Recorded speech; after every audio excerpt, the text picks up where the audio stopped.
Ronnie Duncan. Thank you for joining me and being one of my guests on the Resilient Entrepreneur Show. You're welcome, Kate. Always great to talk to you. I know that you have been a founder and CEO of TimelyText and an entrepreneur for about 23 years now. So tell us a little bit about your business. Well, TimelyText is a very niche provider of talent and services for instructional design, learning and development, corporate communications, and technical writing. We have supported an array of technology, pharma, banking sorts of customers, software, et cetera, for all these years. So we do both project work as well as provide contract staff and or temp to hire sort of situations for all of those. We've employed 350 plus writers, editors, instructional designers here in the Triangle region alone over those years, and supported many of the largest companies in the region. Yes, that's amazing. I can't imagine being in business for over 20 years and having that kind of lasting impact. But I remember, I've probably known you definitely more than a decade back when I was doing Just IT. means I'm old, is what that means. Both of us now. I was just, we've both aged well in this decade. So to get to know a little bit more about your business, I have a couple of questions. This is the short answer format. Who was the first hire in your business? Chuck Arnold. Okay. Was he a partner? What was his role? No, he was he had been part of a company that I had been a partner in before, a pseudo similar business. And when I started TimelyText on my own, he wanted to come to work with me, and he actually helped me with getting forms and templates together for the business and processes gratis. He was, because I was starting in the playroom in my house, at this point, starting all over. And Chuck was an Army vet who had been a historian there and a technical writer. And so I told Chuck, I said, if I can do anything about it, the first role that that I hire will be for you. And it was, and he ended up working for TimelyText almost 20 years until he retired. Wow, that's awesome. Yeah. So your first hire was almost that long of a tenured employee too. So yeah, it was unique. Chuck's personal and professional goals fit very well with what we were doing. And it just enabled us to keep him working on, well, we had one particular client that needed him for over 10 years. And it was a very unique situation that it worked out that long. But because of that and other opportunities, he was, capable of doing various kinds of work. We were just able to keep him moving to new work over the years. It just worked out great. Good. I love that. So, and you're in the software business and have supported a lot of big tech software companies. Raleigh, where we live, is a big tech hub. So what is the best software tool that you're using that you cannot live without? Right now, I have a digital assistant that is based on ChatGPT that is designed to learn me. And it has, I actually was asked by a company that is creating this model to be a beta tester, essentially, to try to load up my head into this tool. They did an interview with me, asking me a whole bunch of questions to get started with content that the tool could learn, so that it would be helpful to me when I wanted to communicate with anybody, with the clients, prospects, business related communications. So that it would learn TimelyText, it would learn the way I think, it would learn the way I like to approach things. And I've been using that now for probably 6 months or something like that. And it's starting to get pretty dadgum good, to where when I have a communication that I need to create for a customer, detailed communication, whether it be a detailed email in response to a prospect or customer, or a proposal, this sort of thing, I can give it a really rough, summary of what I'm trying to do and say, okay, spin that into what what I should say to them. Here's what I'm trying to position. Now spin this into something useful to me. I mean, chat itself, by itself, most people know is very useful now to This is draft things trained. up. Yeah. Well, it's doubly useful if chat really knows you personally Right. and knows your thinking from a business perspective.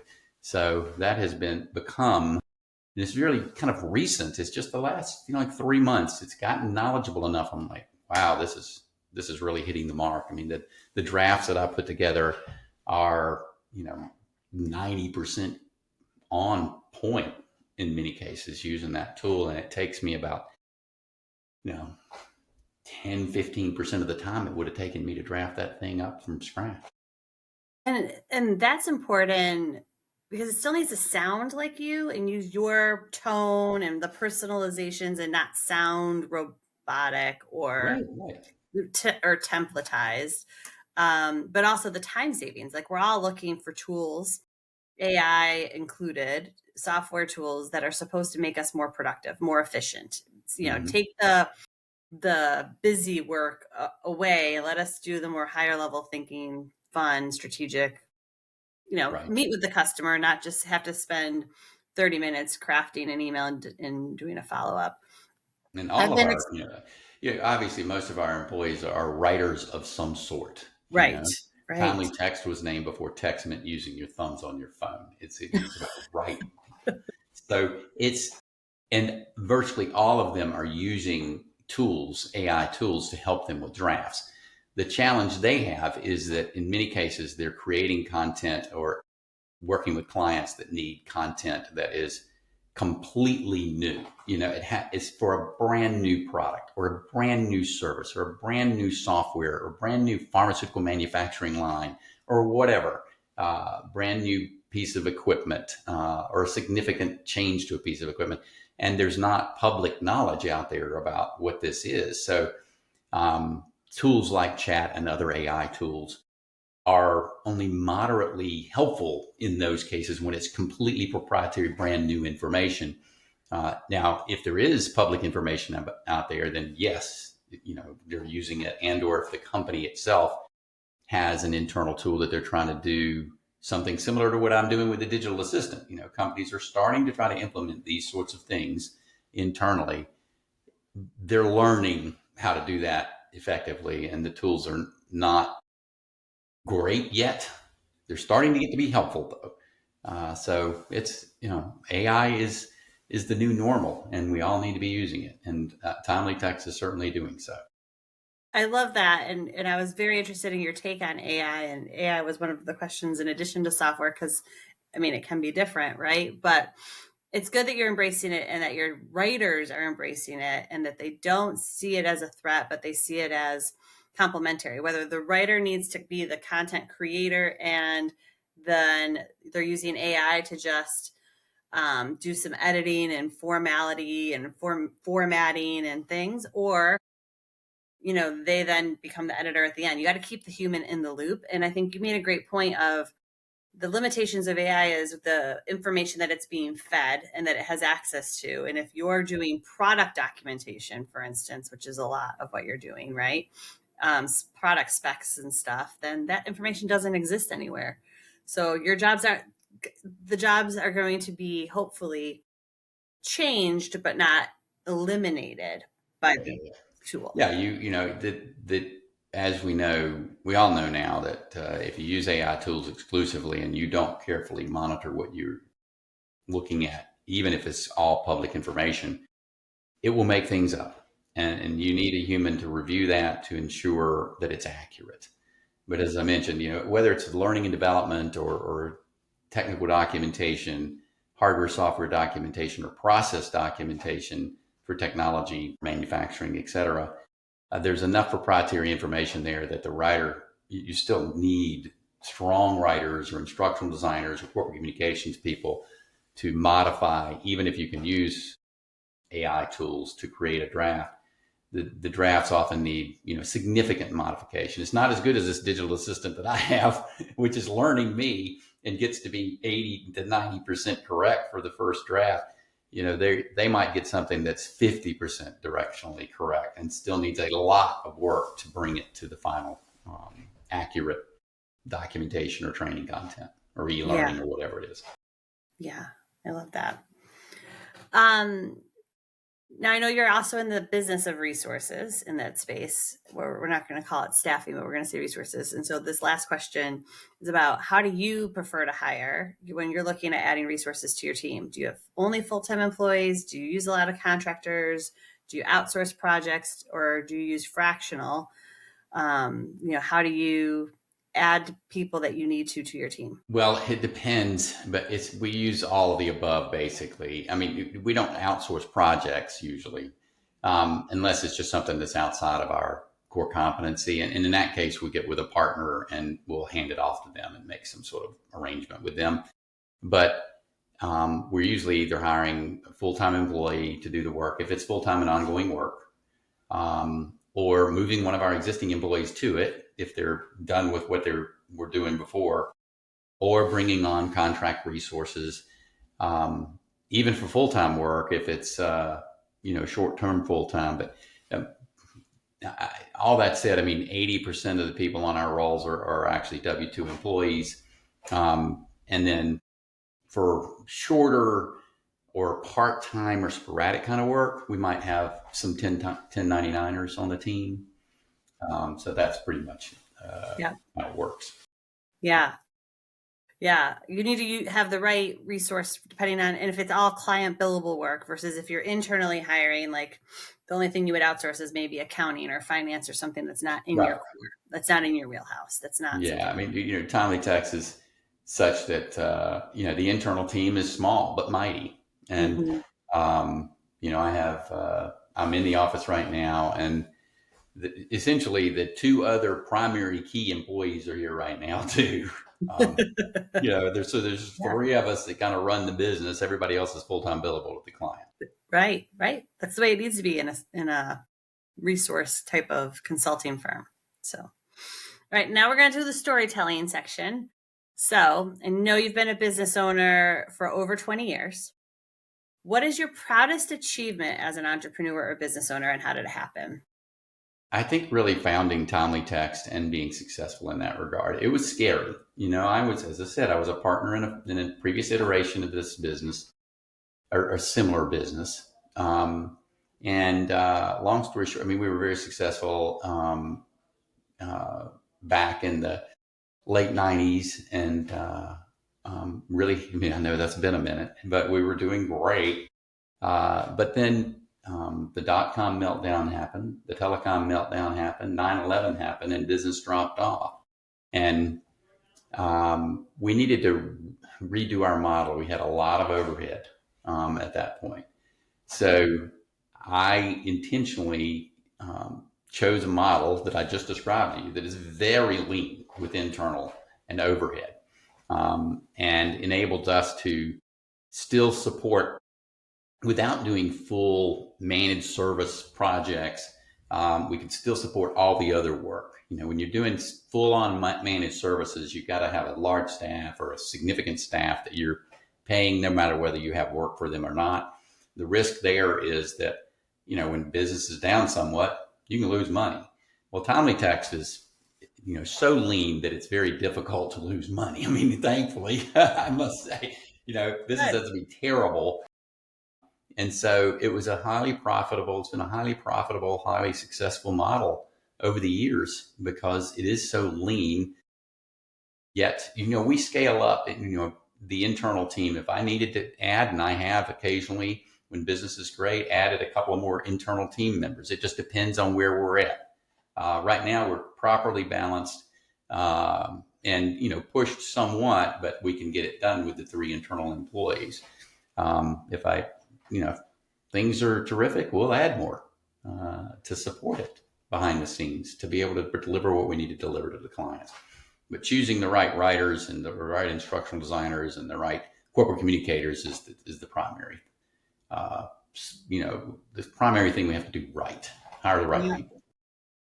Well, very few entrepreneurs can make it successful to the first year, first million, they say, is the hard part, right? But Yeah, to stay in business 20 years, and you mentioned the dot-com bust that kind of changed things in the previous business that got you started on your own with TimelyText. I mean, COVID happened. There's been a lot of yeah. recessions and changes in the market, the 2008, home Yeah. mortgage industry problems and stuff that have, but the resiliency is probably because you've been successful at keeping so lean and having low operating expense and low operating Yeah, you're costs, right. I mean, right? you pointed out 2008 and COVID; those were two big ones. And 2008, I mean, we were having our best year ever. Business was rocking and rolling, um, and then new business just stopped. You were around then. It was like Yeah. people, everything, everybody went from well, we're going to talk about whether we're going to do that after all due to the economic changes to, well, no, we're not going to do that. I mean, I've Right. never heard crickets for new business like I did there for like 6 months. And Yeah. then there were little small projects that came up that in the past we would have been like, no, we don't want to do that. And we're like, sure, we can do that. You got 4 or 6 weeks worth of work. Absolutely. We'll jump right No on. project's too small now. Yeah. And then, thankfully though, business, came back eventually.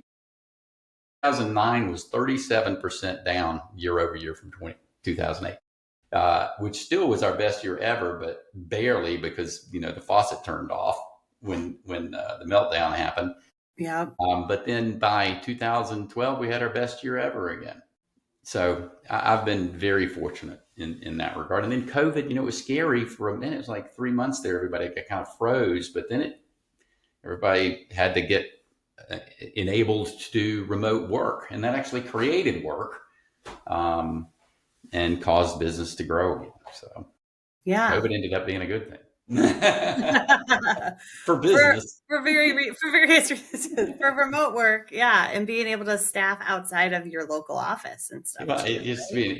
it actually created demand though, because companies had to create new training. Imagine, From everybody was everything. working on site before. Now we've got to train, we've got to enable remote um, access for all our employees. We got to create trainings to enable them to use the remote access effectively. We've got to create trainings for our leadership on how to manage remote teams. It actually created demand, especially from the instructional design side. So, Yeah. And like you mentioned, it's kind of, we talk about resilient entrepreneur because you got to be able to experience those highs and the lows. It's kind of a roller coaster ride. It's not going to be oh yeah, yeah, yeah, yeah. a straight line up, right? And there's and we talked about how frozen the market's been. It feels like in certain industry sectors, this past couple of years have been tough. This past current year is tough with Yeah. any economic or political changes in the government, Well, right? that's why we have 3 internal team members right now. Yeah, it's definitely, we're not having our best year ever. Let's be real. It's and everybody I've talked to in the service provider space that supports tech, pharma, et cetera, it Yeah, has been saying the same thing for now about a year, yeah, maybe even a little more than a year, and it's been a weird market. So, yeah. yeah, I mean, it sounds like you're hearing the same thing. Same It's thing. And we're just trying to be resilient. We've made a bunch of changes, done things that we haven't really historically done around created. We've worked hard on SEO, for instance. TimelyText is currently the number one ranked search for uh, user manuals, for instance, or Mm, technical documentation services and things like that. So we're getting leads from all over as a result, and business is improving as a result. But doing SEO is a long road. Historically, we'd gotten business out of referrals and networking primarily, and targeting companies that we knew needed our help. Like when they're building out a brand new pharmaceutical manufacturing plant, they always need SOPs to meet FDA regulations or medical devices. And any manufacturer that's expanding has always been a good client. Software companies that are expanding, anybody with a piece of hardware that has moving parts, there's a lot of documentation for that. And then headquarters operations in the region. because they have needs for learning and development, corporate communications, and process documentation. Process documentation is ubiquitous. So Yeah. Yeah. so Employee anyway, onboarding. Yeah. Yeah. So I want to talk a little bit more about, we're not going to call it a failure. We're going to talk about it as a lesson or a growth opportunity, because we talked about this, and this market is not, it's not easy. It's not the same supercharged economy that we were in 2021, 2022, yeah. 2023, post the COVID pandemic. It's business is cyclical. So let's talk about a mistake, a hard lesson, or something that you've learned during the growth journey of your business as an opportunity to grow. I think the thing I have consistently done, made mistakes in doing, is not pulling the trigger quickly enough when I have somebody that's not performing. Oh, I really, I still struggle with that sometimes. yeah. Frankly, I don't know. I'm just too nice sometimes. I mean, I don't know what it feels like I'm I patting would my own back. agree. I would agree. No, giving people the hoping for the best, giving them I more have chances than they've definitely, earned. I have consistently not pulled the trigger on letting somebody go when they're not performing quickly enough. I mean, I get to it eventually, but I probably wait 50% longer than I should have. Mhm. When I see the signs that it's not working, and that's, I'm better off whenever I do finally do it. I'm like, why did I wait so long? This is so much better. You dummy. You did it again. But that has, it's a lesson I've seen multiple times, but I seem to keep repeating. Yeah. Yeah, I hear you on that. It's much nicer to say you're hired, I have an opportunity, and here's your job, than to say like this isn't working out and we're not really meeting expectations, and I think it's time for you to go look for a different opportunity that's not here. Yeah, As nice as you want to be about it, it's still hard because we are giving people jobs and income for their families, and yeah, those, but then there's also when those contracts end. So you mentioned you've hired over 350 people over your 20 plus years in business, and I came from a staffing company, consulting company, and I'd say something similar, but you don't talk about how many people you had to let go when those yeah, contracts ended, whether they were successful completions and you just didn't have another thing lined up that needed that resources specific skills, or whether they end poorly. And most of the time it's more positive than it ends poorly. But yeah, those conversations they don't get easier, and they don't get yeah. I mean, easier with time either, right? They're sometimes if you do it right, you're actually doing the person a favor, and you have to kind of look at it that way. And I have learned that, and I am better. I'm better at it than I used to be, but at pulling the trigger. But I still wait too long, yeah. almost every time. And I think it's just, I love people and I hate to hurt them. And Uh, so I if that's a character flaw, I'm guilty. and you have to remember the humans, because they all have other people that are depending on them in their lives, personal lives as well. And yeah, Yes. and the performance improvement plans, that you put people on without any realistic goal or chance for them to dig themselves out of that mess. But also, I respect the people that have the conversations and are like, this isn't working out, and here are the reasons where you haven't met expectations, and not hide behind budget cuts and your job is lost because we're restructuring, and take what I feel is the cowardice way out of not actually addressing the issue, because Yeah. then that person doesn't have a chance to learn from that mistake Yeah. and Yeah. have a growth opportunity moment. Agreed. Agreed. Oh, that's a good one. I can think back. There's some conversations that a different time and place over beers, we could share the stories of those That's right. That's right. conversations. So let's talk about the future of what's next. So what's on the plan? How are you planning to grow the rest of this year? We're heading into Q4. It's the end of the year, but people are planning for 2026 and are still trying to finish strong in the Q4 of this year. So what's on the plan? Well, we're still working hard on the SEO things, and it That's is, huge. like I said, it's bringing opportunities more now than it has. The pipeline is filling up somewhat with those opportunities. Plus, but we're trying to make sure that we're not neglecting the goose that laid the golden egg, the networking and referrals and existing client relationships. Definitely not ignoring those. So it's a two-pronged approach. Trying to still do what you've always done to generate business and additional business with existing customers, as well as working on the SEO to try to generate more opportunities for the future. So that really is the focus at the moment. Yeah, you got to remember what everyone knows you for and what you're really strong and good at too. Mm-hmm. But we also sometimes need to grow faster than we can wait for the network. You and I have done so much networking in the Yeah. community and are involved in a lot of the same organizations, right? And sometimes you need to grow faster than what you can do just organically. And that's Um, the reason for the SEO work, is to yeah. make this less about me and my team, even, and networking, and or the staff who are doing work, because our writers and editors and instructional designers that are doing work, they are also trying to identify opportunities for us. But there's a limit to what you can do there within your own network, and that's the reason the SEO hopefully will create more opportunities that we would have been able to find. Everybody can't know who you are all over the United States of America.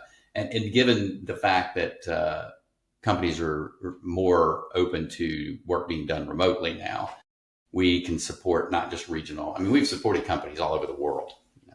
We've done international work. We did one project with a client that lasted like 3 years that, supported them in 56 countries or something. It was incredible.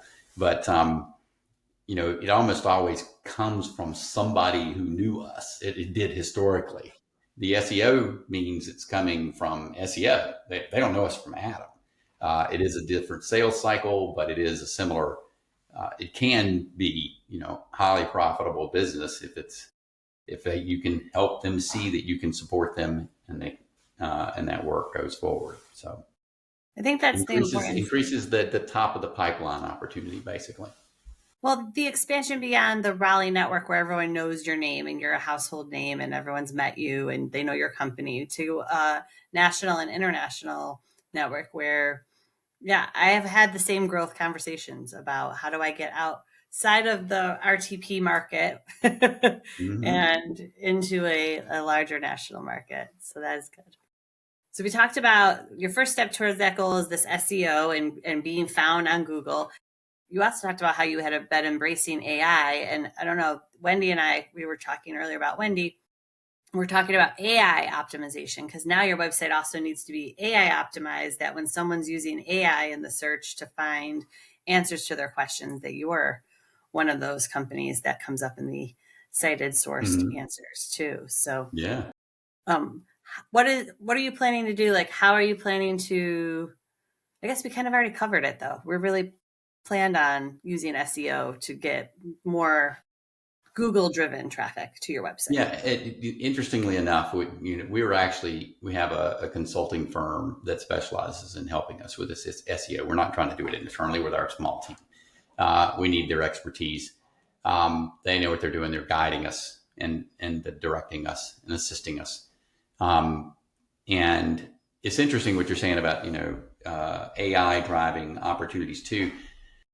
At this point, though, it seems that although we do get some AI driven inquiries, it's a relatively small percentage overall, for companies that ask ChatGPT, for instance, to recommend a technical writing services vendor or instructional design services vendor for this that I need. That's less than 1 out of 10.